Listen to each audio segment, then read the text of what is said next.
예수 그리스도의 보혈의 피값으로 저와 여러분들은 원죄와 자범죄가 다 씻어지고 하나님의 자녀가 됐습니다. 예수님의 피값으로 하나님과 나와의 관계의 중보자 되신 그분의 피값으로 저와 여러분들은 다 하나님의 자녀가 됐습니다. 자녀를 삼아 주시고 자녀로 그냥 있는 것이 아니라 하나님께서 직분을 맡겨 주셨습니다. 어떤 분들은 성도로, 집사님으로, 권사님으로, 장로님으로, 교회 목사로, 감독으로 직분을 맡겨 주셨어요. 직분을 맡겨 주신 이유가 있어요. 직분을 맡겨 주신 이유를 모르고 그 직임을 감당한다라고 하면 본인에게 있어서 불행입니다. 초등학교 다니는 학생, 유치원 다니는 학생, 중고등학교 다니는 학생, 학교를 왜 가는지 모르고 다녀요. 왜 가는지. 유치원 학생은 왜 가는지 모르고 다니고 초등학교 학생은 왜 가는지 모르고 다녀요. 엄마 아빠가 유치원 가라, 그 다음에 초등학교 가라 그러니까 그냥 다녀요. 그런데 철이 들면 이거 내가 공부를 해야 되는구나 라고 알고 자기가 자진해서 학교를 가게 되고 숙제도 하게 되고 복습 예습도 철저하게 하게 되죠. 그런 학생은 가능성이 있지만 유치원 다녔는데도 초등학교 다녔는데도 중고등학교 다녔는데도 내가 왜 가는지 모르고 그냥 학교만 부지런히 다니면 좀 심하게 표현하면 장래성을 보장할 수 없어요. 내가 왜 학교를 가야 되는지, 내가 학교를 가서 왜 공부를 해야 되는지, 왜 선생님이 숙제를 내면 내가 숙제를 해가야 되는지, 내가 유치원 졸업 맞고 초등학교 졸업 맞고 중학교 졸업 맞고 고등학교 졸업 맞고 대학교 졸업 맞고 또 욕심을 가지면 뭘 해야 되는지 그게 얼마나 중요한지 몰라요.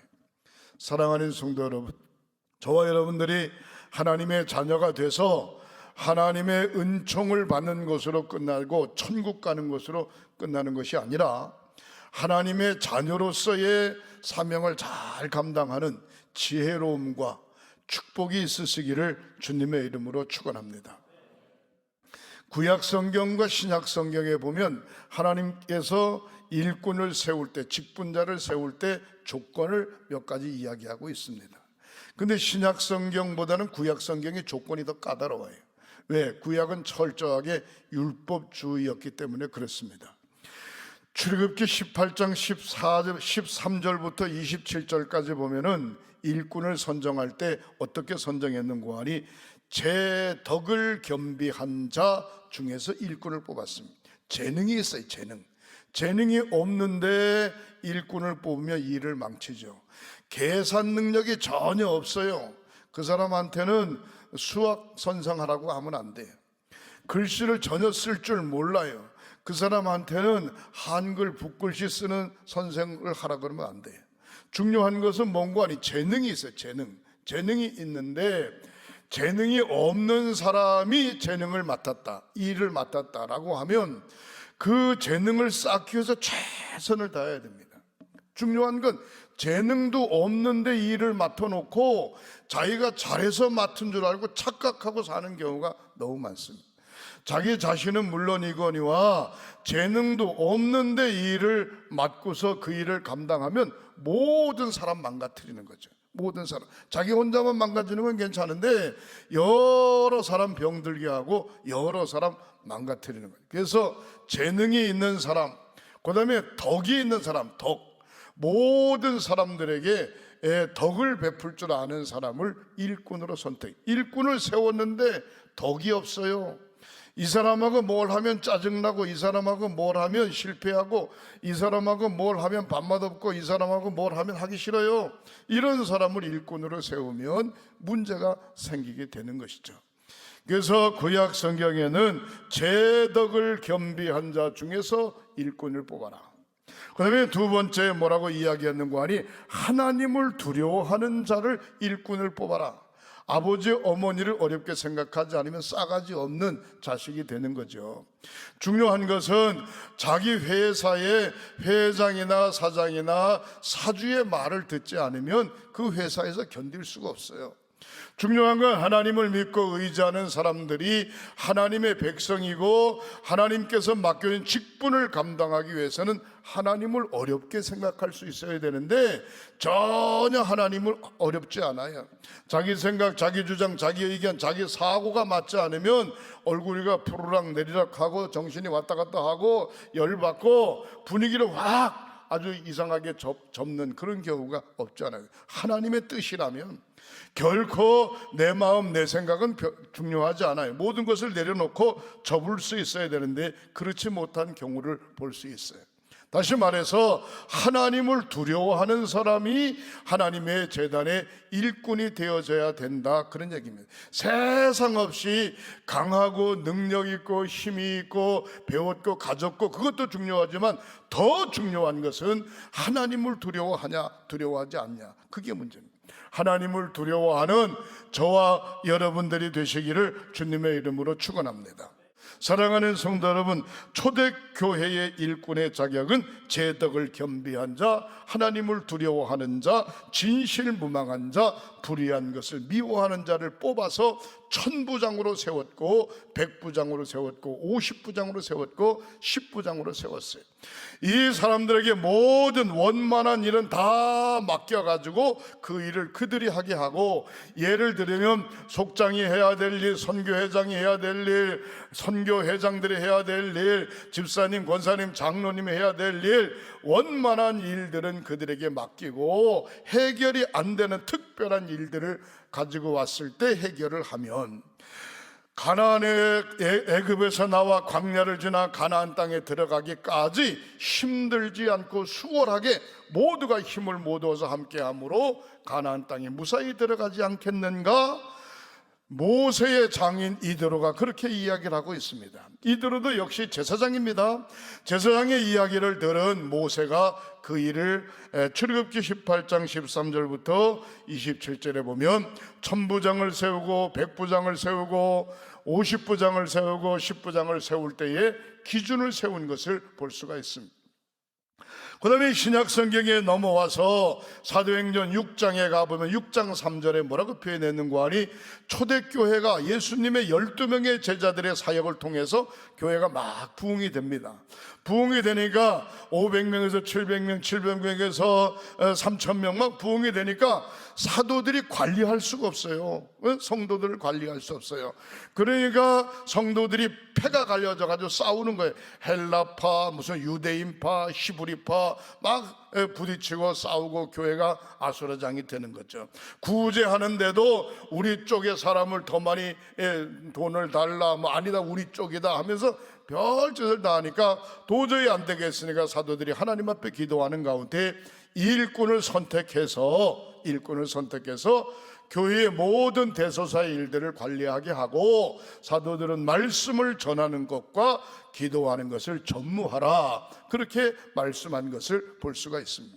그 중요한 것은 어떻게 이야기하고 있는 것, 사도행전 6장 3절에 보면 성령 충만한 사람을 일꾼으로 선택하라는 거예요.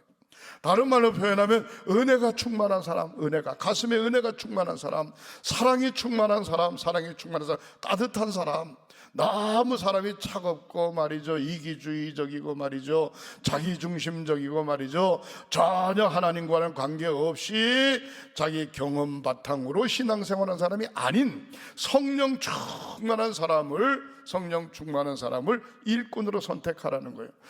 문제는 뭔고 하니, 과정을 지나다 보니까 성령 충만하지도 않았는데 목사가 됐네요. 성령 충만하지도 않았는데 집사님, 권사님, 장로님이 됐네요. 그렇다면 어떡합니까?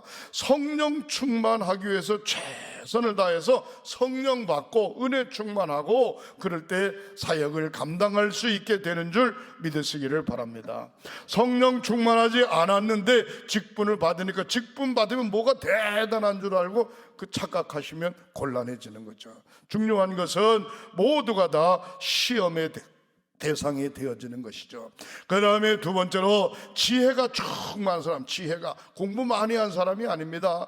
옳은 것이냐 그른 것이냐 하나님의 뜻이냐 아니냐, 내 생각이냐 남의 생각이냐 주님의 생각이냐 라고 잘 판단할 수 있는 지혜가 충만한 사람, 지혜가 있는 사람을 일꾼으로 선택해야 된다는 것입니다. 옛말에 무식하면 용감하다고 벽이 문이라고 자기 생각을 그냥 이야기하고 다른 사람 생각은 전혀 듣지도 않고 벽이 문이라고 내밀고 앉아 있으면 이 사람은 지혜로운 사람이 아니, 무식하고 용감한 사람이지. 하나님은 그런 사람을 절대로 사용하지 않습니다. 세 번째 뭐라고 표현하는 거? 칭찬 듣는 사람을 택하라. 성령 충만하고 지혜가 충만하고 칭찬 듣는 사람 7명을 선택해라. 그래가지고 초대교회의 7 집사를 선택한 것을 볼 수가 있습니다. 칭찬 듣기는커녕 온갖 욕은 다 먹고 다니네. 동네에서 욕 얻어먹지, 집안에서 욕 얻어먹지, 형제들끼리 욕 얻어먹지, 직장에 가면 욕 얻어먹지, 친구관계 욕 얻어먹지, 욕은 바가지로 얻어먹어요. 그러면서 하나님의 제단의 일꾼이 된다라고 하면 어떻게 되겠습니까? 교회가 이상하게 되는 거예요.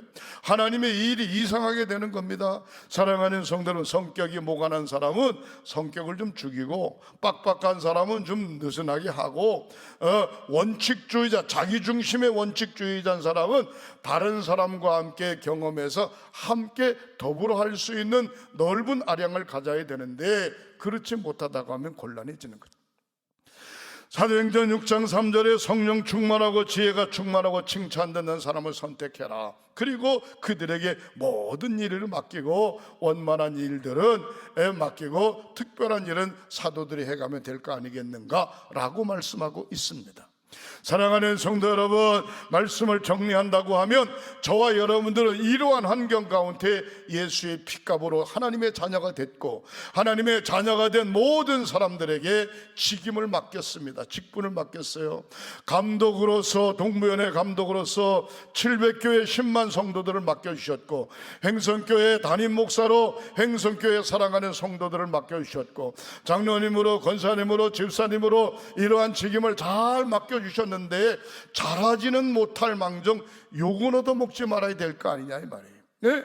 성령 충만하고 은혜 속에 살지는 못할 망정 함께 중보하고 기도는 해야 될 거 아니냐 이 말이에요. 오늘 본문 말씀 가운데 자녀를 삼고 직분을 주신 이유를 설명을 한다면, 첫 번째로 말씀을 정리합니다. 이렇게 이야기하고 있습니다. 한번 따라 하시겠습니다. 그리스도의 몸을 세우시기 위하여. 직분을 주신 이유는, 자녀 삼고 직분을 세우신 이유는 예수 그리스도의 몸을 세우시기 위하여 직분을 주셨다는 거예요. 예수 그리스도의 몸이 무엇인가? 예수 그리스도의 몸은 바로 행성감리교회 예수 그리스도의 몸입니다. 예수 그리스도의 피값으로 세운 겁니다. 그 다음에 사랑하는 모든 성도들이 예수 그리스도의 몸입니다. 그래서 성경에 보면 성도를 온전하게 하며라고 하는 얘기는 예수 그리스도의 몸을 세운다는 거예요. 교회를 세운다는 겁니다. 사랑하는 성도 여러분, 저와 여러분들의 신앙의 고백을 통하여 행성교회가 든든히 세워져 가고, 모든 우리 교회에 소속된 성도들이 든든히 서가는 역사가 있으시기를 주님의 이름으로 축원합니다. 사도행전 20장 28절 하반절에 성령이 그들 가운데 감독자로 삼고 하나님이 자기 피로 사신 교회를 보살피게 하셨느니라 그랬어요. 예수의 피값으로 세운 교회, 예수의 피값으로 세운 성도들을 보살피게 했다 그랬습니다. 예수 그리스도의 몸을 세우기에 꼭 필요한 저와 여러분들이 되시기를 주님의 이름으로 축원합니다. 디모데전서 3장 15절에 보면 이 집은 살아계신 하나님의 교회요 진리와 기둥의 터니라 그랬습니다. 여러분은 하나님의 제단에 그리스도의 몸이고 진리의 선, 하나님의 말씀의 선, 우뚝 선 기둥들임을 믿으시기를 바랍니다. 기둥이 제갑을 하지 못하면 집으로서의 사명을 잃어버릴 수밖에 없어요. 기둥이 튼튼하고 오래 가지 않으면 그 집은 수명이 금방 다하기 때문에 망가질 수밖에 없어요. 하나님의 제단에 집사님으로, 권사님으로, 장로님으로, 목회자로, 속장으로, 인도자로, 선교회장으로, 각 기관장으로 기둥의 역할을 잘 감당함으로 하나님의 제단을 모든 성도들이 복을 받는 모습으로 든든히 서가시기를 주님의 이름으로 축원합니다. 에베소서 3장 6절에 보면 복음으로 말미암아 그리스도 예수 안에서 함께 상속자가 되어 가고 함께 지체가 되고 함께 약속에 참여하는 자가 됨이니라 그랬습니다. 예수 그리스도의 몸을 세워가야 되는 이유는 저와 여러분들은 모두가 다 하나님의 자녀일 뿐만이 아니라 상속자임을 믿으시기를 주님의 이름으로 축원합니다. 하나님은 창조주이실 뿐만이 아니라 모든 것을 다스리시고 인도하시고 함께 하시고 복을 주시는 분이시라 이 말이에요. 상속자로서의 자세가 분명해야 제대로 상속을 받을 수 있지, 상속자로서의 자세가 잘못되어 있으면 절대로 상속받을 수 없습니다. 어떤 멍청한 아버지가 어정쩡한 자식에게 상속하겠습니까? 만약에 그렇게 상속한다고 하면 결국 자식에게 좋은 일 시키는 게 아니라 남 좋은 일 시킬 수밖에 없는 것이죠. 사랑하는 성도 여러분, 저와 여러분들은 철저하게 하나님의 자녀일 뿐만이 아니라 상속자인 줄 믿으시기를 바랍니다. 상속자이기 때문에 상속자로만 있는 것이 아니라 진짜 상속을 받아야 돼요. 진짜 영적으로, 육신적으로, 생활적으로, 환경적으로 자자손손이 아브라함의 후손처럼 믿음의 상속을 받으시기를 주님의 이름으로 축원합니다. 그리스도의 몸을 든든히 세워가는 성도들이 되시기를 주님의 이름으로 축원합니다. 크게 두 번째로 생각을 해볼 때에 성도들을 온전하게 하시려고 모든 성도들을, 나도 성도야, 하나님 편에서 볼 때 모든 성도들을 온전하게 하시려고 예수의 핏값으로 자녀 삼으시고 직분을 허락하신 줄 믿으시기를 바랍니다. 사랑하는 성도 여러분, 하나님께서 내가 만약에 죽었을 때 천국 갔어요. 천국 갔는데 양명한 목사야, 양명한 감독아, 너는 왜 이런 일을 했냐? 이게 도대체 어떻게 된 거냐? 무슨 말씀이십니까? 너 때문에 상처받은 수많은 사람이 있다야. 너 때문에 지옥 간 사람 수많은, 너 어떻게 하면 좋냐? 라고 질문할 때 내가 뭐라고 답합니까? 사랑하는 성도 여러분, 나 때문에 천국 가야 되고, 나 때문에 예수 믿어야 되고, 나 때문에 복을 받아야 되고, 나 때문에 하나님의 자녀로 우뚝우뚝 서게 되시기를 주님의 이름으로 축원합니다. 이건 저뿐만이 아니라 여러분들도 마찬가지. 뭐 장로님, 권사님, 집사님 때문에 은혜 받고, 그분들 때문에 성령 충만하고, 그분들 때문에 신앙생활 재미있게 하고, 그분 때문에 내가 믿음을 든든히 지켰다라고 고백할 수 있을 때 복이 되는 줄 믿으시기를 주님의 이름으로 축원합니다. 요한일서 2장 5절에 누구든지 그리스도의 말씀을 지키는 자는 하나님의 사랑이 그 속에 있느니라 그랬습니다. 예수의 사랑으로 가득해서, 하나님의 사랑으로 가득해서 함께한 모든 사람들이 공동체 책임을 가지고 천국까지 이룰 수 있는 저와 여러분들이 되시기를 주님의 이름으로 축원합니다. 이사야서 1장 19절에 너희가 순종하면 아름다운 소산을 먹을 것이요 그랬습니다.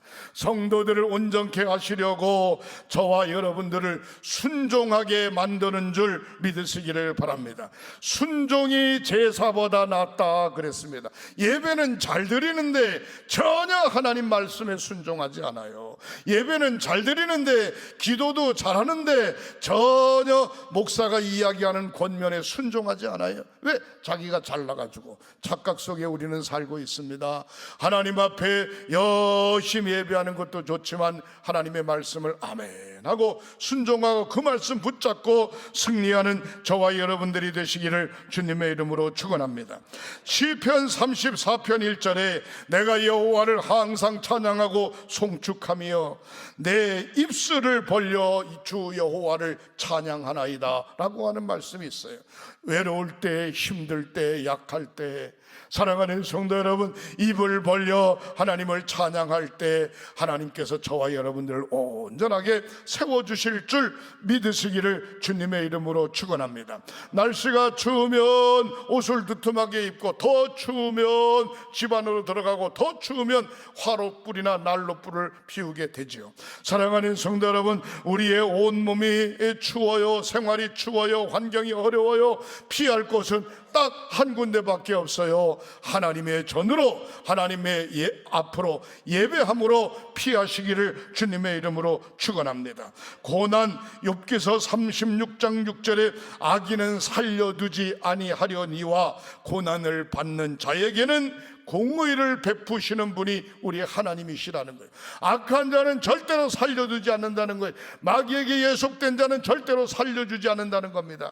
그러나 하나님을 믿고 의지하며 공의를 행하는 자가 설사 어려움을 당해도 그냥 내버려두지 않고 하나님께서 꽉 붙들어 주시는 줄 믿으시기를 주님의 이름으로 축원합니다. 고난당한 자 세워주십니다. 힘든 자 힘을 실어주십니다. 병약한 자 강하게 하시는 분이 우리 하나님이신 줄 믿으시기를 바랍니다. 골로새서 1장 25절에 내가 교회의 일꾼 된 것은 하나님이 너를 위하여 내게 주신 직분을 따라 하나님의 말씀을 이루려 함이니라. 내가 하나님의 제단의 일꾼 된 것은 하나님의 공의로 말미암아 하나님의 뜻을 이루려고 일꾼 삼아 주셨다 그랬습니다. 우리 하나님 앞에 기도할 때 하나님 나의 부족함이 있습니다. 하나님 나에게 일꾼으로 사명 주셨는데 하나님 이 사명 감당할수록 나의 건강을 책임져 주시옵소서. 나의 환경을 책임져 주시옵소서. 나의 심령을 성령 충만함으로 인도해 주시옵소서. 끊임없이 중보하며 기도하며 승리하시기를 주님의 이름으로 축원합니다.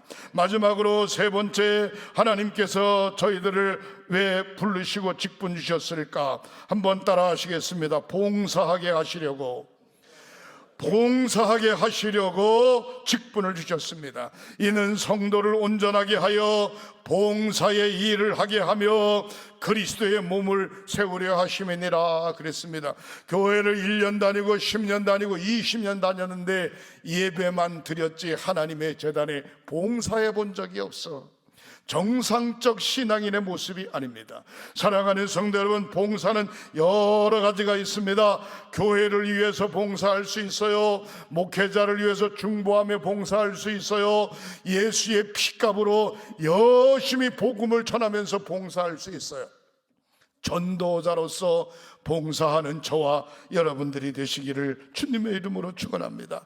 하나님의 제단에 나의 손끝이 닿는 곳곳마다 아름다워지도록 봉사하시기를 주님의 이름으로 축원합니다. 사도행전 9장 31절에 온 유대와 갈릴리아와 사마리아와 교회가 평안히 든든히 서가고 주를 경외함으로 믿는 자의 숫자가 더 늘어났다 그랬습니다. 하나님의 제단에 봉사의 손길이 많음으로 좋은 소문이 도성에 번져감으로 그 소식을 듣는 사람들이 하나님의 제단으로 모여드는 역사가 반드시 일어나게 되는 줄 믿으시기를 주님의 이름으로 축원합니다. 로마서 16장 4절에 사도 바울은 말하기를 사랑하는 성도들에게 그들은 나의 목숨을 위하여 자기 목이라도 내어놓을 정도로 자기를 진정 사랑했다라고 사도 바울은 고백하고 있습니다. 자기뿐만이 아니라 이방인들이 섬기는 교회도 그렇게 사랑했다라고 이야기하고 있습니다. 사랑하는 성도 여러분, 목자를 위하여, 사랑하는 성도를 위하여 심지어 자기 목이라도 내놓을 정도로 진정 봉사했다, 사랑했다 고백하고 있어요. 근데 저와 여러분들은 우리는 혹시 그렇지 않지 않습니까? 뭔가 내가 손해를 보는 것 같고 내 이야기가 관철되지 않는 것 같으면 얼굴색이 금방 달라지고 뭔가 내 얘기가 잘 먹히지 않는 것 같으면 푸르락 내리락 하고 그렇지 않습니까? 사랑하는 성도 여러분, 우리의 모습을 주님이 보고 계시는 줄 믿으시기를 주님의 이름으로 축원합니다. 협력해야 되고 중보해야 되고 함께 뜻을 모아야 되고 솔선수범해야 되고 그렇게 감당할 때 사명을 감당할 수 있게 되는 줄 믿으시기를 바랍니다. 베드로전서 1장 9절에 믿음의 결국은 곧 영혼 구원을 받음이라 그랬습니다. 저와 여러분들이 하나님의 자녀 삼고 하나님의 자녀됨의 결국은 무엇인고 하니 영혼 구원시키는 것입니다. 저와 여러분들이 해야 될 일이 무엇인가? 사도행전 5장 42절에 그들이 날마다 성전에 있든지 집에 있든지 성전에 있든지 일터에 있든지 예수를 그리스도라 전파하기에 최선을 다했다라고 이야기하고 있습니다. 사랑하는 성도는 식당에 밥 먹으러 갔어요. 식당 주인에게 예수를 증거해. 양품점에 옷을 사러 갔어요. 그분에게 예수를 증거해. 멀리 가느라고 자동차를 탔어요. 그분에게 예수를 증거해. 집에 있든지 교회에 있든지 어느 곳에 있든지 예수를 구세주라 증거하기에 최선을 다했다라고 표현하고 있습니다. 디모데후서 4장 5절에 너는 모든 일에 신중하여 고난을 받으며 전도자의 일을 다하며 내 직무를 다하라. 신중하게, 때로는 고난도 받고 때로는 전도자로서의 직무를 잘 감당해라, 그렇게 이야기하고 있습니다. 고린도전서 1장 22절 하반절에 하나님께서 전도에 미련한 것처럼 세상 사람들이 보지만 그 미련한 전도를 통해서 한 사람 한 사람을 영원 구원시키시는 줄 믿으시기를 주님의 이름으로 축원합니다.